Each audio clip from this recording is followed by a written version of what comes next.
Welcome to Inside Line, brought to you by SIA. I'm your host, Nick Sargent, and today we're joined by a good friend and colleague, Mike Seaman. Many of you might have known Mike from his work with Snowbound or recently with his work with ISPO. But before we get into that, let me introduce Mike.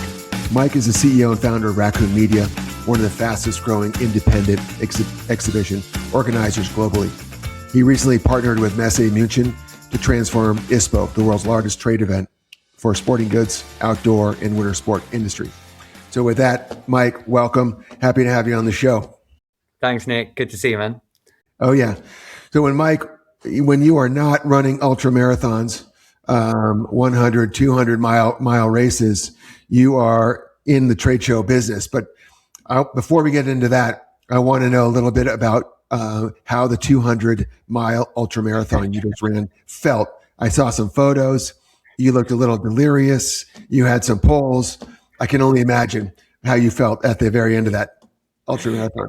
It wasn't pretty, mate. It wasn't pretty. It's 200 miles is a long way. I've done a few 100 miles before, but 200, that's the longest race I've ever done.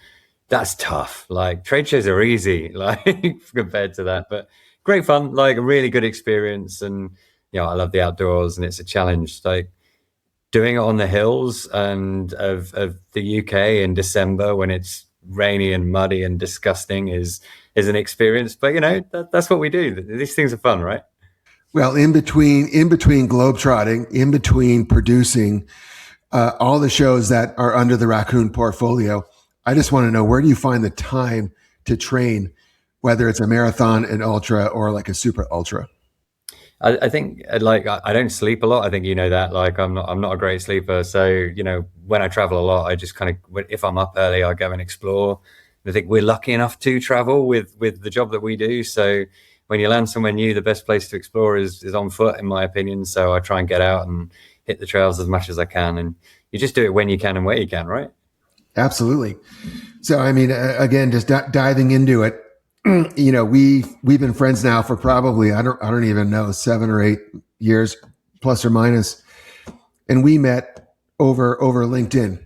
And yeah. I remember just one random morning, I saw you on LinkedIn and friended you, and you hit me right back. And that kind of started a quick dialogue, which ended up being in Birmingham, maybe 2 or 3 days later, to talk to Raccoon and you around Snowbound. And SIA has a long history with consumer shows and B2B shows. BWE, which was the predecessor to Snowbound, was a 40-plus year trade show featuring all of your favorite winter sport product, but directed toward consumer. And certainly that was an aspect that Raccoon was focusing on at the time. We had bought the show from Bernie Weitzel years prior, and then through COVID, we got stinted, and we weren't able to produce the show. So we had kind of an aging asset sitting on our books, and we needed to find a partner in that mission, and we ended up finding that partner with you. And so one of the first questions I want to have asked and answered is really, is Snowbound meeting your expectations from the time that we met until the last Snowbound that we were just at in November? I think yes and no. I think look, what it's done a great job of is bringing the snow sports community together in a meaningful way. It kicks off the season. It's a cracking show. It's fun. It's great. Consumers love it. And that's what Raccoon do. We're all about bringing together passion-led communities and in a fun and engaging way. And Snowbound is cool, and people go there and they have a laugh, they have a beer, they get stoked ahead of the season. They try and buy gear. It's a brilliant sight seeing people walking out with skis and boards and all the bits that they need. And again, it's brilliant. So to that respect, yes. I think actually probably if we were critical of ourselves, what we haven't seen enough of is tier one brand presence and tier one brand activations. Like our original vision when you and I sort of spoke way back when was we really wanted brands to use this opportunity to talk to consumers in a meaningful way and tell brand stories, not just sell gear. And I think if I were critical of us, as in me as an organizer, I think that's probably what we need to bring in future iterations of Snowbound. And we're working quite hard on some of that, and we've got some cool stuff planned. We're moving to a new venue, so we're moving out of downtown Boston. And I think for anybody who's exhibited at a trade show in downtown Boston, I mean, it's brilliant. You've got the audience there, but it's really expensive to do anything and to activate and to do anything sort of quite cutting edge and cool. Whereas the new venue we have, which is the Mohegan Sun in Connecticut, they allow a lot more of that. And we've got, I can't talk about it yet, annoyingly, because it's almost done, but there's a really cool activation with a brand that we both know very well, which we're trying to bring, which will be kind of bringing the stoke of winter, because actually the trade show side of the event is really strong, and actually the buying and selling and all of that good stuff is there. We just haven't quite got people flipping off things and party atmosphere and through the night type experiences, which we hope we can generate in the new venue. I mean, being from the Northeast myself, I know how important winter is, and the stoke for winter in the Northeast is off the charts. And I think one of the things that really interested SIA in BWE was just that stoke level and the enthusiasts from New England and so on and so forth. And when we rebranded it to Snowbound, we had an idea of shaking things up and changing some of the bad habits that show had created, specifically around discounted product. Right as brands were pulling out brand new product for the year, and you're undercutting your retailer, and you're undercutting the new product. But I think what you're doing by moving it to Mohegan is going to be amazing. It's going to give you a really strong platform to kind of take a really cool old model and turn it over on its head and rebrand it. Yeah, and I'm excited. And the second piece that I think where there's an opportunity is really, we do gather a lot of people together from the industry at the start of the season, and I just feel like there's a bigger opportunity for us and the SIA to do stuff to sort of help set the agenda, and sort of have those kind of B2B conversations and engagements there as well. So that'll be exciting to see if we can do something cool at Mohegan. It's a fun and exciting venue. The consumers are going to follow us, which is really important. And actually, that was one of the big pieces of work that we did when we were looking at a new venue, because it's like the BWE show has been in central Boston for quite some time. So moving to Connecticut, that's an emotional move. But actually, when we did the analysis of where people travel from, actually a lot of the people were traveling from way outside of Boston anyway, and actually being in Boston was more of a hindrance than a help. So we think we'll hit the New York audience as well as the Boston audience, as well as that local Connecticut audience. So we think it's new as well as the same in terms of people coming along, and actually sometimes that's quite good for the people who are there to trade. But yeah, I really think our vision when we talked was all about start of season premium, not end of line clearance, and helping brands launch the cutting edge technology. And if for those people who don't know Raccoon, in all of the other sporting shows that we do, we often have brands announcing product SKUs and new launches at our show, and they do limited time lines, etc. And really, that's where I would like Snowbound to get to, and it becomes really cool. And I'd like to have, multiple Snowbounds around the US where brands are working with us to sort of kick off the season in the important sort of community areas to them. It's really clear that, the Northeast market, that's a good and exciting and very passionate market, and really brands, they should really be activating within that community at the start of the season. It's such a good opportunity. So yeah, I hope we can persuade more people to take that. If you aren't exhibiting there already, come and see it. We'll host you along. Just come and have a beer with us in the casino. That'll be fun. You guys have done such a great job. I pulled the numbers just from the last 3 shows just to kind of remind myself and also remind the audience, and you've been growing that event significantly year over year over year. With this last year, just over 23,000 people coming in, and that's a 10% growth. And you had 235 vendors, and then you have a 70% rebooking rate. So you're doing something very right and Thank God you know the stats, Nick. I didn't know any of that. oh man, it's amazing what you can find on Claude. And when you Google you and you find all this information. Yeah, you've got quite like a 12-page dossier here that I had to funnel through. So good on you. But the number. Well, I tell you what, I would like to talk about, if it's okay, is some of the cool stuff that we've got lined up for Mohegan in terms of, because obviously, like we're putting a real significant investment into the show this year, which is even more than what we've done previously. I think this is a big step for us. We really want to invest in snow, and I think the snow sports consumer is where we're going to place our bet. And so we're pumping money into the show this year, way beyond anything we've done. We've already dumped 100K extra in terms of speaker spend, in terms of the content. Travis Rice is confirmed to be at the event. Jesse Diggins confirmed to be at the event. Kimi Fasani. Pardon? Star-studded. Yeah, I know. Like, cool, right? These are the names that you want. We're adding some film screenings. There's a big time après party. The indoor slope, which we had in the first few years, that's coming back. Ice bar, avalanche rescue. There'll be a rail jam, van life village, a skate half pipe, the summit snack stop. That sounds cool. These are just some of the new things that we put in, and we think with the new audience, because there's a 3 million population in Connecticut, as well as the 8 million in New York, which are new people that we're going to try and reach in, that we're really going to gun that visitor audience for this year. So quite exciting. It is exciting. And part of the reason that Snowbound has been so successful and why it works is that it really has an ultra low barrier to entry. So whether it's your early bird tickets, your standard pricing, children under 12 go free, and then certainly the direct to consumer retail focus. And again, in that part of the U.S., that focus, direct to consumer, is so important. A great platform to see your favorite brands, see your favorite icons, as you just mentioned, and certainly the interactive experience is all time.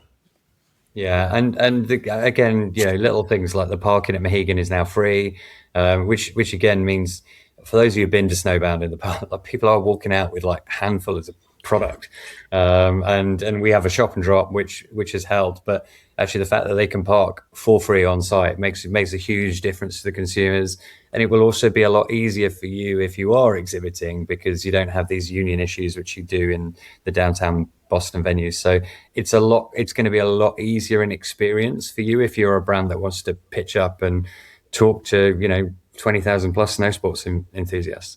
Yeah, no, that's awesome. Do you see doing something weekend based, because you're at a Mohegan Sun, you've got the hotel, you've got entertainment venue, aside from the show itself?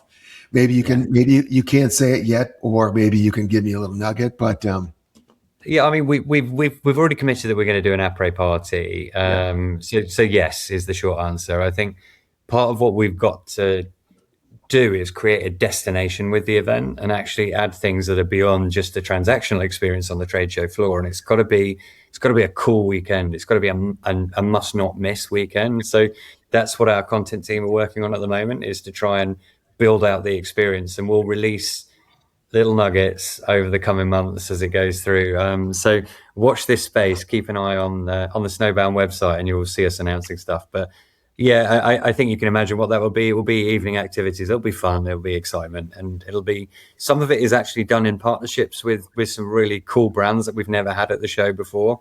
There's not all of it that I can say now, but it's going to be cool. So you're saying we're going to have you back on the show so we can. Well, I guess so, mate. We'll have to talk again. I don't know if you can bear with me. I'll try and be entertaining. That's awesome.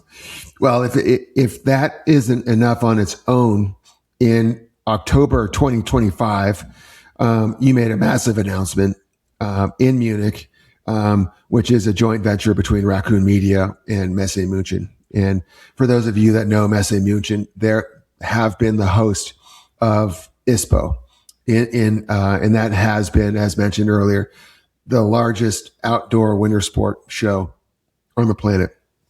Can you tell me a little bit about that and kind of what your vision and expectation for winter and outdoor is as we transition into the ISPO side of this conversation?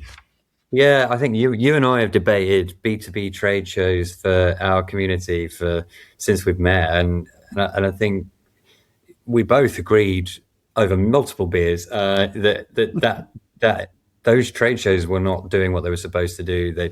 People had kind of fallen out of love with trade shows. They were fragmenting and shrinking. There's obviously been some significant shifts in the US market in particular.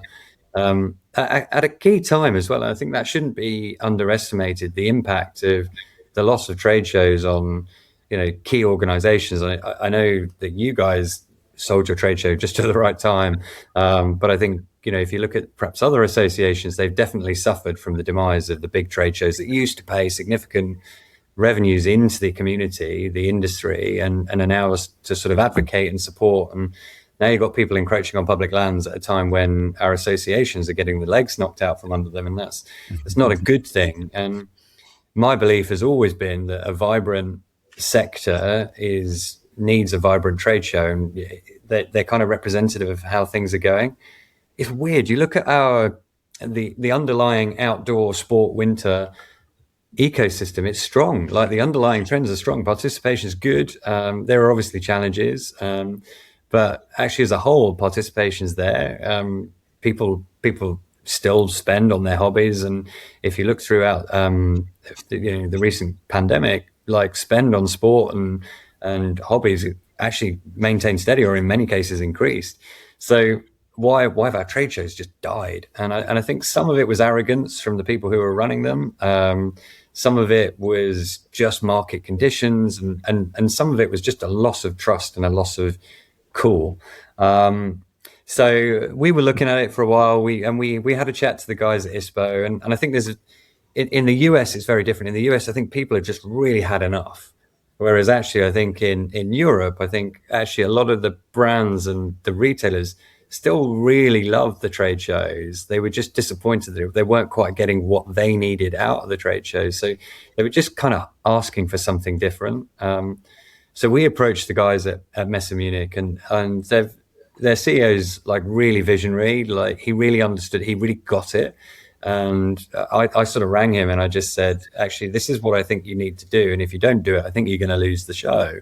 And he went, okay, let's do it. And I went, oh, I didn't expect that answer. And actually it was brilliant. And we had a really positive conversation with them. And we agreed that we would buy a majority stake in ISPO and underpin it with like a key vision. And there were kind of 4 key things I think needed to happen. I think the first was you needed like a transformative shift. You needed to change something big. And for us, the first big decision we made was we were going to move it out of Munich. I think there was too much legacy in Munich and too much history in Munich, and we were going to bring it over to Amsterdam. And if we were going to move it, we were going to change the date line. We were going to bring it a little bit forward, because they used to very helpfully run it on Thanksgiving, which wasn't a great time to attract the US audience. So we put it forward a couple of weeks to avoid Thanksgiving, moved it to Amsterdam, which makes it much more accessible to the US market. I appreciate you've got hard goods and soft goods buying timelines, and you're never going to keep everybody happy on the buying timelines. But actually, ISPO is a unifying show for the outdoor winter sports and sporting products markets. And actually, when you balance everybody's priority, the best date line that we could get was the start of November.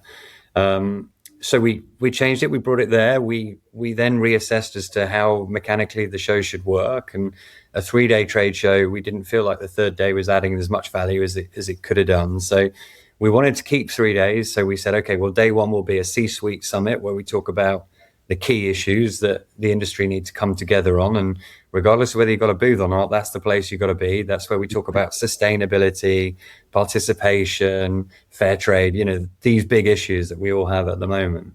So we've got a C-suite summit on day 1, and then a 2-day trade show, which is a really intense, super cool trade show. So that was the big kind of mechanical shift. And then we needed to put some money in. We needed to show that we're actually going to change the way this thing was working.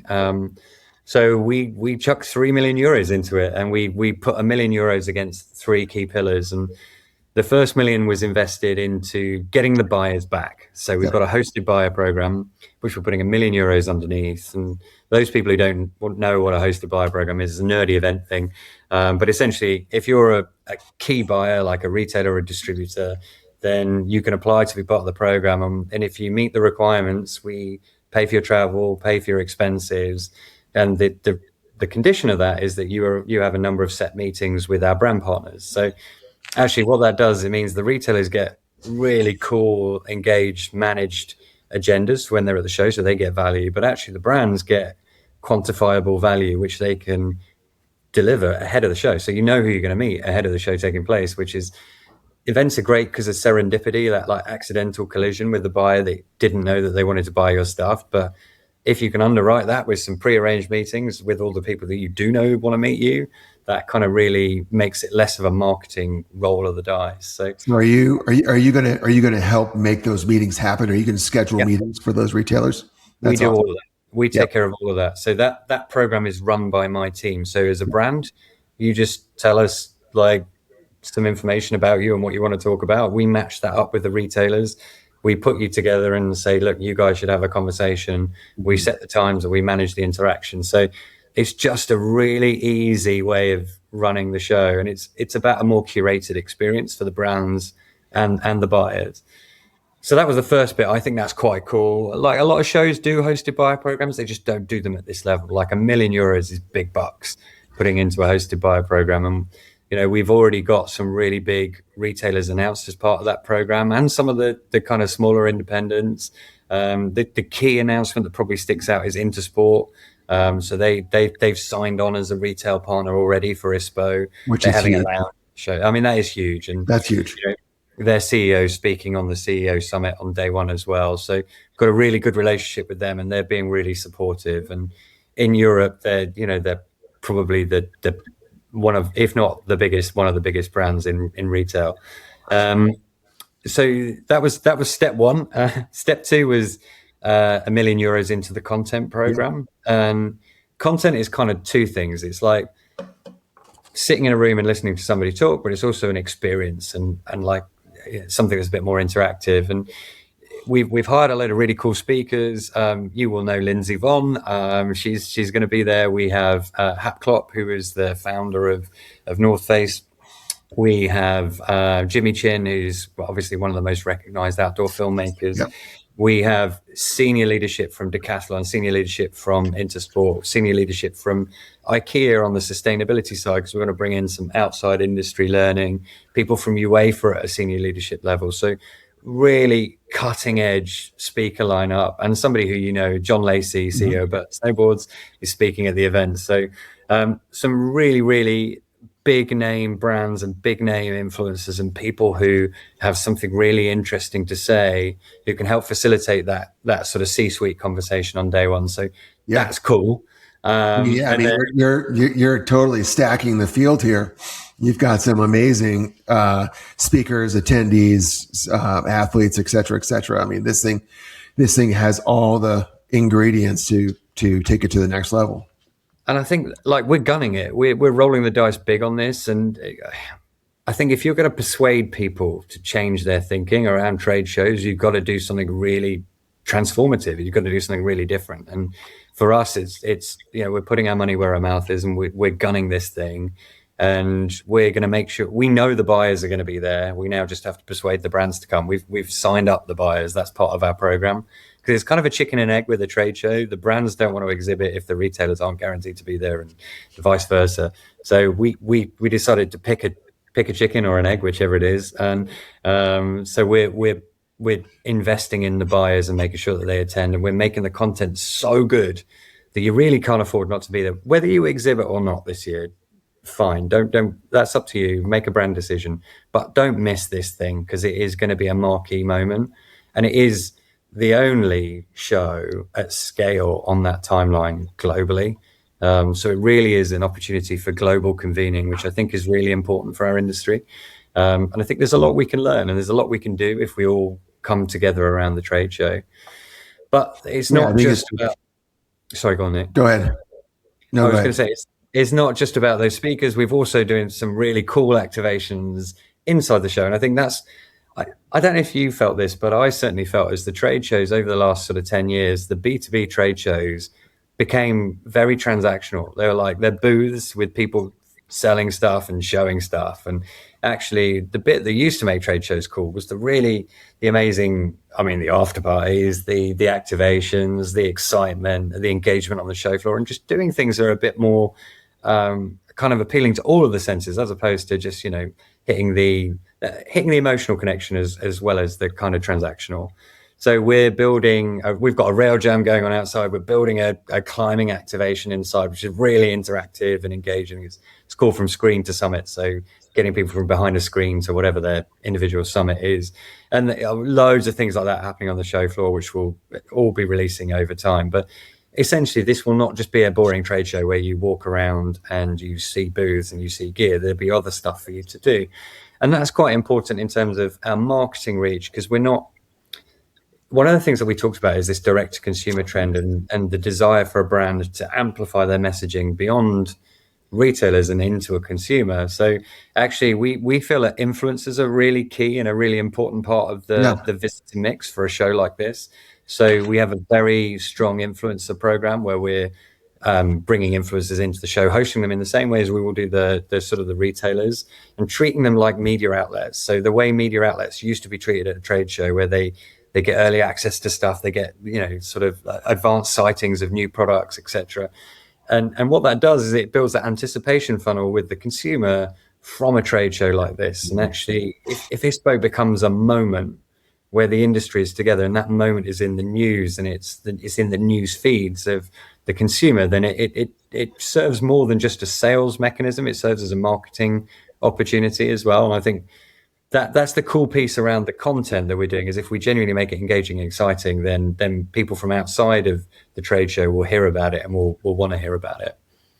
And then final mission, I think we're so guilty as an industry of, trade shows did serve a purpose of just pure sales.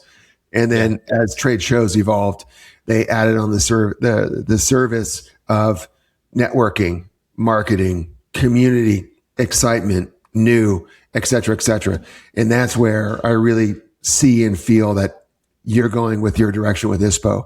And again, kind of taking a step back, it's easy to judge your ROI on how much you sold at a trade show, but what is never measured is how much are you committing to your community? How much are you committing to, investing in the industry? And that's what makes the industry move forward on a daily basis.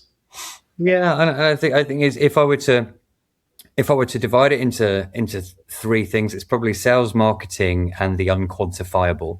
And I think the sales bit is served by the hosted via investment. The marketing bit is served by our content investment, that amplification, that reach, that influencer campaign.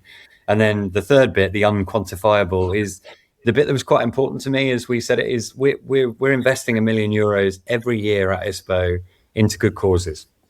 And it'll be run through an impact fund, and that's managed at arm's length by Raccoon. So we've hired a board of people who will assess where the money goes and how it gets distributed and ensure that it gets put out there fairly. But essentially, we'll be opening up the applications for that quite soon.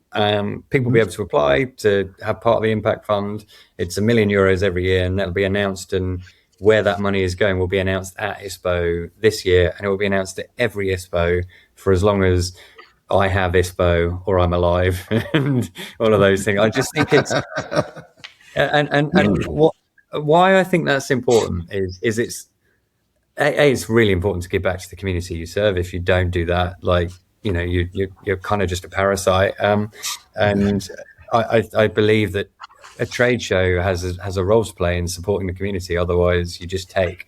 But also, it's really important that people see the trade show as a force for good. Us coming together is a good thing, and it helps the community. And ultimately, we are stimulating our own ecosystem by coming together. So €1 million every year from us. We are not a big, faceless, greedy corporate that wants to take money out of the industry. We want to put money back in, and I'm not going to decide where that money. It's not going to go to Mike's charity or whatever it is. It's so we have a board that's set up that manage it independently. They're people who are credible and respected in the industry, and there's a proper application process and proper governance around where that money is being spent. If you're a brand and you want to be part of that committee, then you can apply to be part of that as well. There's not an obligation for you to exhibit at or sponsor ISPO. It's not about that. We just want to be a force for good. I don't want to try and sell anybody into coming to ISPO, but I want to make it so flipping cool that if you're not there, you're like, why didn't we do that? I want it, but cool isn't just fun. It's about a force for good, a force for change, good business, and also fun. Yeah, of course. Absolutely. And that's, kind of goes back to your community first philosophy that Raccoon, has as part of your core mission, and really focusing on the authentic connection versus transactional relationship, and which is cool. I guess the other point that I also want to focus on too is that there's a vibe out there that ISPO is just a European event. And really what you're doing is making this more of a global event. Just because it's in Amsterdam doesn't mean this is purely a European event. And getting people from the US and getting people from Asia to come and try this on is going to be really, well, one, it's going to be challenging, but you have this opportunity as you're kind of rebranding and relocating ISPO. And it's actually, the hosted buyer really helps bring in the international buyers. And we trialed some of that. We ran a B2B running show in Amsterdam in November, and we had buyers coming in from all over, and some really big buying groups, particularly from the Middle East, were really interested. And I don't think it's actually hard to get the buyers there, because there's nowhere else really where they can go to see this breadth and depth of sort of opportunity. And buyers really want a trade show.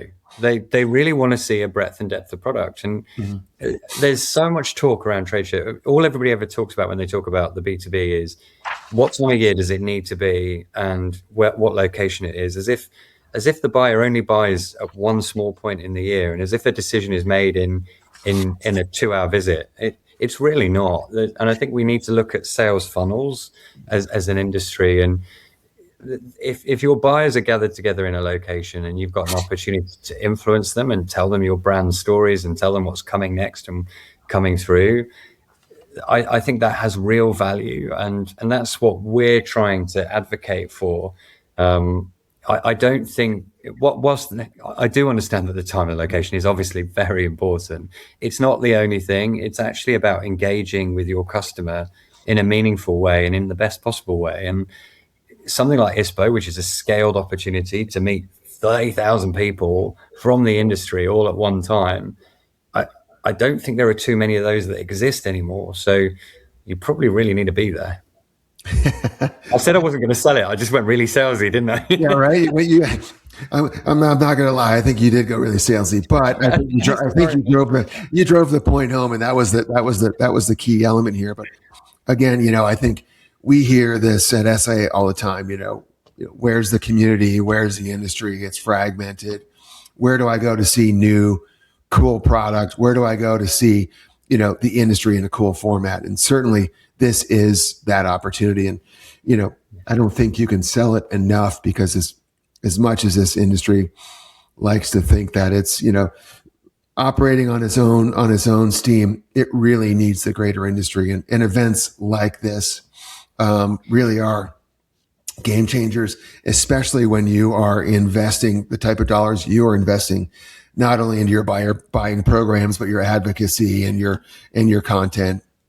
And then really, knocking it out of the park with the number of, industry leaders that you have coming. I mean, it really is a central gathering spot.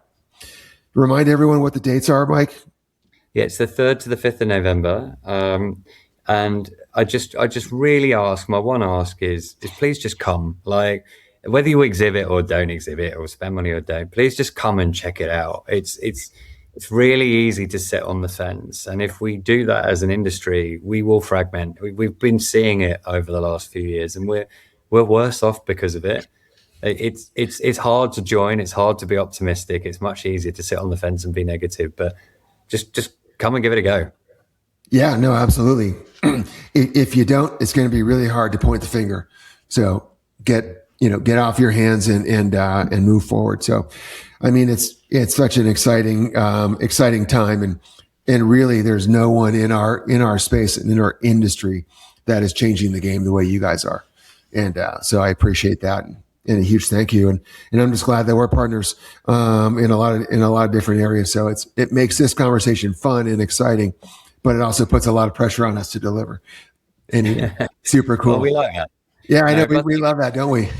Yeah, and thank you for all your support. I think the SIA have always been brilliant. They've always been phenomenal supporters of us, and we value the SIA. We think you're a great organisation, and we'll continue to support you as long as we can. No, I appreciate it, and same with you. We've had a great partnership, and you guys have been great to work with, and again, no one's doing what you guys are doing in this space, so it makes it really exciting and fun. So with that, we're coming up on time here. Is there anything else that you want to say, Mike, or any tidbit you want to throw in? Do you have another ultra coming up in the next? Do I have another ultra? Yeah, I'm going to try and run around. Probably something. No, we're going to run across Ireland. That's probably something I'm going to do in the summer. And I'd like to do a few more ultras in the States. Actually, I did the Javelina 100 this year, which is a 100-mile race in the Arizona desert. But yeah, anybody who's listening to this who's got some cool places that I can run, just hit me up. I'll come and run some stuff. Yeah, so we'll put your link in the notes at that conclusion. But anyway, with that, Mike, summit as well, Nick. I should probably say that. So anybody who wants to chat about us and our plans, I'll be at your summit in March. So yep. I'll be looking forward to seeing people there. That's where I was going. You beat me to the punch. I was going to say with that, and this is why we work well together. With that, we are going to include Mike's contact information in the notes. But on March 23rd to 25, SIA is hosting a global summit in Snowbird at the Cliff and the Cliff Lodge. And Mike will be there, and we'll be discussing all of this as well. So if you are really wanting to engage in this conversation, I urge you to attend in person, meet Mike, and find out what a wonderful man he is. And after a few beers, it's always fun to get into these conversations with Mike. But anyway, we'll be hosting that Mike at the Global Summit as well. So anyway, with that, thanks for your time, Mike. Always a pleasure. And I look forward to it next time we get to chat. Amazing. Cheers, Nick. Thanks for having me on.